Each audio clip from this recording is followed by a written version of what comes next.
Q by P equal to 20%, 20% का meaning है 20 by कितना 100, या आप कह सकते हैं 1/5, 1/5। ये बात समझ में आती है।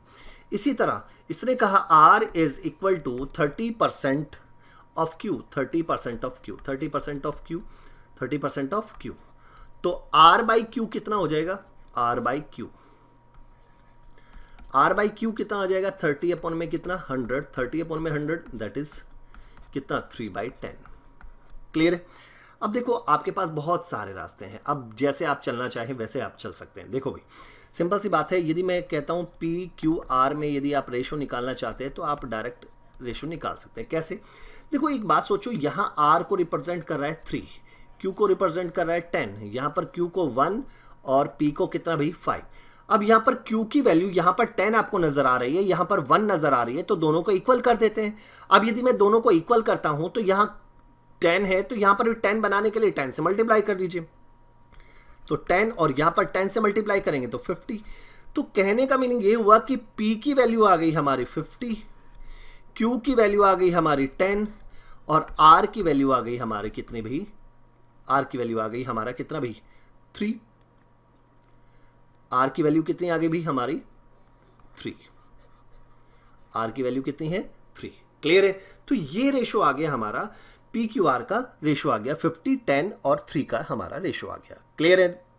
अब उसने पूछा क्या है कि 30% ऑफ R, इनमें से कौन सा इक्वल है किसके, 30% ऑफ R के 30%, तो R की वैल्यू यहां 3 है, तो चलिए और इसको आसान बना लेते हैं, और इसको आसान बनाते हैं। कैसे, देखिए यहां पर P को 100, इनको इट मीन्स 10 से 2 से और मल्टीप्लाई करेंगे तो रेशो आप ये भी कह सकते हैं 100, 20 और 30, 20 और 6।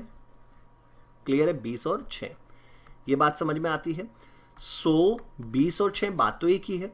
अब R कितना है, यहां पर हमारा 6 है, तो R का कितना परसेंट 30%, तो 6 का 30% यदि आप निकालेंगे तो कितना आएगा, आप कहेंगे सर इसका 30% निकालेंगे तो 1.8 आएगा। और 1.8 किसका 1.8% है, देखो हमारे पास ऑप्शन 1.6% ऑफ P गलत है, सारे के सारे ऑप्शन P में है ना, तो हम यही देखते हैं ना P हमारा कितना है, P हमारा 100 है, तो 100 का यदि मैं 1.8% निकालता हूं तो कितना आता है, वो आता है भाई 1.8। और इसका मीनिंग ये हुआ, सिंपल सी बात है ना, और यहां इसका मीनिंग ये हुआ कि 1.8 जो है वो 100 का 1.8% है, और 100 किसको रिप्रेजेंट कर रहा था, P को, तो इसका मीनिंग P का कितना परसेंट 1.8%, डायरेक्ट आंसर आ गया। तो 1.8% of P, 1.8% of P। Clear है, ये बातें समझ में आती हैं। क्लियर है, चलें आगे बढ़ें, नेक्स्ट क्वेश्चन की ओर चलते हैं। नेक्स्ट क्वेश्चन क्या है जरा उसको समझते हैं। बड़ा ही अच्छा क्वेश्चन, और ऐसे क्वेश्चन आपसे कई बार पूछे जाएंगे, इंपॉर्टेंट आप क्वेश्चन कह दीजिए इसको, काफ़ी अच्छे क्वेश्चन है भी। इसने कहा in how many ways can 17 member be selected in 2 rows of sitting capacity 9 and 8 members. उसने कहा कि भाई इसने ये लिखा है कि भाई 17 मेंबर हैं और 17 मेंबर को हमें 2 रो में बिठाना है, और एक रो में कितने भाई 9 है और दूसरी रो में कितने बिठाने भाई 8 बिठाने हैं। क्लियर है, क्लियर है।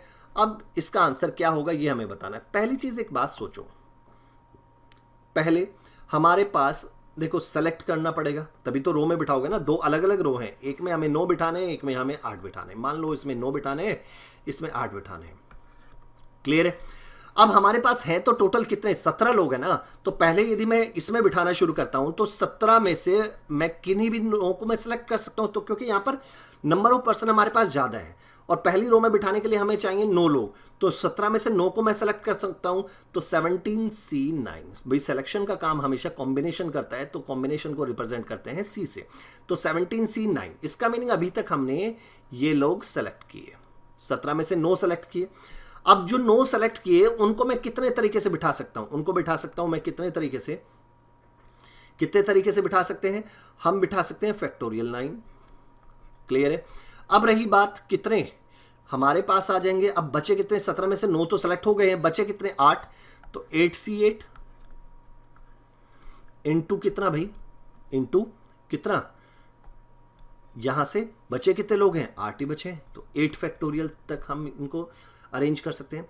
देखो यदि मेरे पास 8 लोग हैं और 8 ही चेयर हैं तो हम उनको कितने तरीके से, जैसे दिल्ली वर्ड है, एक एग्जांपल देख लो, जैसे दिल्ली वर्ड है, क्लियर है, इस दिल्ली वर्ड में यदि हम देखें तो इसको कितने तरीके से अरेंज कर सकते हैं, तो 1 2 3 4 5 तो 5 फैक्टोरियल हो गया। तो वही चीज़ है, यहाँ पर 8 लोग हैं तो 8 लोगों को कितने तरीके से हम बिठा सकते हैं, तो कितने तरीके से अरेंज कर सकते हैं, तो यदि हम देखें तो 8 फैक्टोरियल, ठीक है, और हमारे पास बचे भी तो 8 लोग थे, तो 8 में से 8 को सेलेक्ट करना है, तो 8 इसकी वैल्यू तो 1 हो जाएगी। तो यहाँ से कितने तरीके से हम अरेंज कर पाएंगे, 17C9 इंटू कितना, इसकी वैल्यू 1 हो चुकी है, 8C8 अभी चलिए लिख लेते हैं, इंटू 9 फैक्टोरियल इंटू 8 फैक्टोरियल, और 8C8 की वैल्यू हमारे पास 1 आ चुकी है, तो आंसर आएगा 17C9 into 9 factorial into 8 factorial. Clear है। अब कुछ बच्चों के माइंड में ये रहेगा कि सर यहाँ पर तो 7, पहले हम 8 को भी तो सेलेक्ट कर सकते हैं बेटा, दोनों की वैल्यू हमेशा क्या आएगी, सेम ही आएगी, दोनों की वैल्यू क्या आएगी भाई, सेम ही आएगी। क्लियर है। तो चाहे 17C9 लिख लीजिए या 17C8 लिख लीजिए, वैल्यू दोनों केस में सेम आएगी। क्लियर है, पक्का, डाउट तो नहीं है। चलिए, और इसके हिसाब से हमारा ऑप्शन क्या बन जाता है, फिर हमारा ऑप्शन बन जाता है option number 3 is the correct answer. Option number 3 जो होगा वो इसका बिल्कुल सही आंसर आ जाएगा। क्लियर। चलिए आगे बढ़ते हैं, नेक्स्ट क्वेश्चन की ओर चलते हैं। नेक्स्ट क्वेश्चन क्या कहता है, अगला क्वेश्चन ये कहता है, a girls cover 3 equal distance at the speed of 5 kilometre per hour, 10 kilometre per hour, 15 kilometre per hour in total time of 55 minutes. तो find the total distance covered by her, तो उसने कुल कितनी distance cover की ये हमें बताना है, कुल कितनी डिस्टेंस उसने कवर की ये हमें बताना है। क्लियर है, बातें समझ में आती हैं। चलिए अब इसको सॉल्व कैसे करें, इसको सॉल्व कर लेते हैं भाई। देखिए एक काम करते हैं भाई, छोटी सी बात मानते हैं, उसकी स्पीड कितनी है, 5 kilometre per hour, 10 kilometre per our और 15 किलोमीटर पर आवर। तो यदि मैं कहता हूं कि वो डिस्टेंस जो एक बार में कवर कर रही है वो 30 किलोमीटर की, अब आप कहेंगे सर 30 कहां से लिया, इन तीनों का मैंने एलसीएम ले लिया, 5, 10 और 15, इन तीनों का मैंने क्या लिया, एलसीएम। इन तीनों का एलसीएम आया 30, तो मान लेते हैं 30 किलोमीटर की वो डिस्टेंस है, हमने लेट कर ली। अब 3 इक्वल डिस्टेंस का आता है, तो 30, 30, 30, 3 अलग अलग हमने कर लिए भाई, 30, 30, 30। अब इसको उसने 5 की स्पीड से ट्रेवल किया, 5 किलोमीटर पर आवर। इसको उसने कितने की स्पीड से, 10 की स्पीड से 10 किलोमीटर पर आवर, ठीक है ना। और यहां से उसने तीसरे को जो उसको 15 kilometre per hour, 15 kilometre per our. यहां से यदि हम देखते हैं तो कितने घंटे लगेंगे, आप कहेंगे सर 6 घंटे लगे भाई, 6 घंटे में इसके हिसाब से। यहां पर देखते हैं तो 3 घंटे, और यहां पर देखते हैं तो कितना भाई, 2 घंटे। तो टोटल टाइम कितना आ जाता है, यहां पर हमारे पास जो टाइम लगा वो टाइम देखो, टाइम टोटल टाइम यदि हम देखें तो टाइम आ रहा है 6, 3, 9 और 2, 11, तो 11 घंटे में। और 11 घंटे इसका मीनिंग मिनट में यदि मैं कन्वर्ट करता हूं, तो मिनट में यदि मैं कन्वर्ट करता हूं तो इसका मीनिंग ये हुआ कि 11 गुणा कितना, 1 घंटे में कितना मिनट है, 60 मिनट, तो 660 मिनट। तो 660 मिनट में उसने कितनी डिस्टेंस ट्रेवल की, यदि हम ऐसे देख रहे हैं तो 660 मिनट में कितनी डिस्टेंस कर, 30 + 30 + 30 कितना हुआ भाई, 90। तो इसका मीनिंग ये हुआ कि 660 मिनट में कितनी डिस्टेंस, 90 किलोमीटर। क्लियर है। तो 1 मिनट में कितना, 90 अपॉन में कितना भाई, 660, और वहां पर कितने मिनट, 55 मिनट हमने ऐसे कवर किया। तो 55 मिनट में कितना भाई, 55 मिनट में कितना, 90 अपॉन में कितना, 60। Thank you so much.